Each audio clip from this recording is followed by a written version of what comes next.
बिस्मिल्लाहिर्रहमानिर्रहीम। अस्सलाम वालेकुम। कैसे हो प्यारे दोस्तों, उम्मीद करता हूं आप सब ठीक ठाक हो गए और खैरियत से हो गए। मैं लेकर आया हूं सूंड का हलवा यानी कि सूंड का हलवा।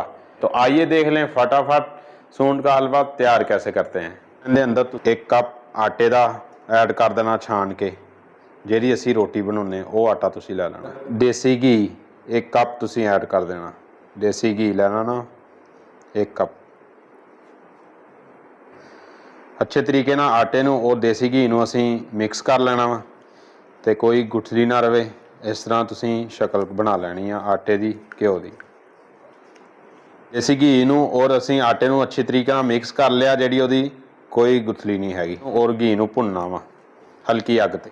चुल्हे का जो फ्लेम आ तुसीं बिल्कुल लो ते रखना, अच्छे तरीके ਨਾਲ खुशबू ना आ जाए आटे की घी की, उन्नी देर तुसीं भुनना वा बिल्कुल हल्की अग ते। और चम्मच तुसीं चलाई जाना वा। तकरीबन 4-5 मिनट लग जाएंगे, साडा जिहड़ा आटा जिहड़ा भुज हो जाएगा अच्छे तरीके नाल। खुशबू आएगी बड़ी प्यारी सोहनी बड़ी।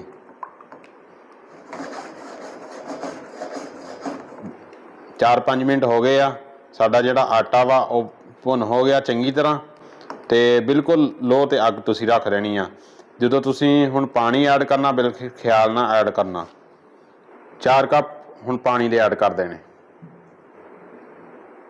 तुसीं हिलाई जाना बिल्कुल स्लो अग ते तुसीं हिलाउणा वा, वरना तुहाडे ते छिट्टे पै जाने आ।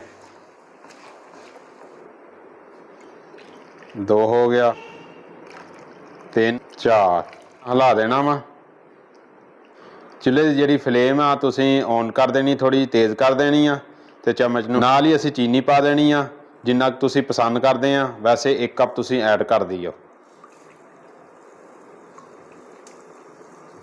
हुण जिहड़ी आ देख लो अच्छे तरीके नाल, तुहानूं स्टोर तो सुपर स्टोर तो ईजीली तुहानूं मिल जाएगी। ठीक आ, इहदा तुसीं बना लेना पाउडर, धुप्पे पा के सुका के अच्छी तरह ग्राइंड कर लेना और छाननी नाल छान लेना। ठीक आ, 1 चमची तुसीं लै लैनी सुंड ना।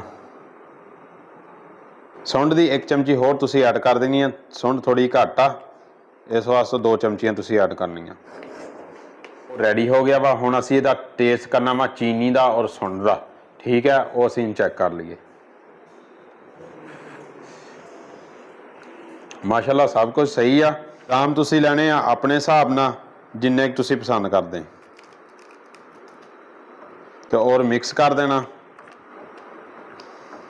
कि 2-3 चमचियां देसी घ्यो दियां ऐड कर देनियां तुसीं। वो अच्छे तरीके नाल तुसीं मिक्स कर देना।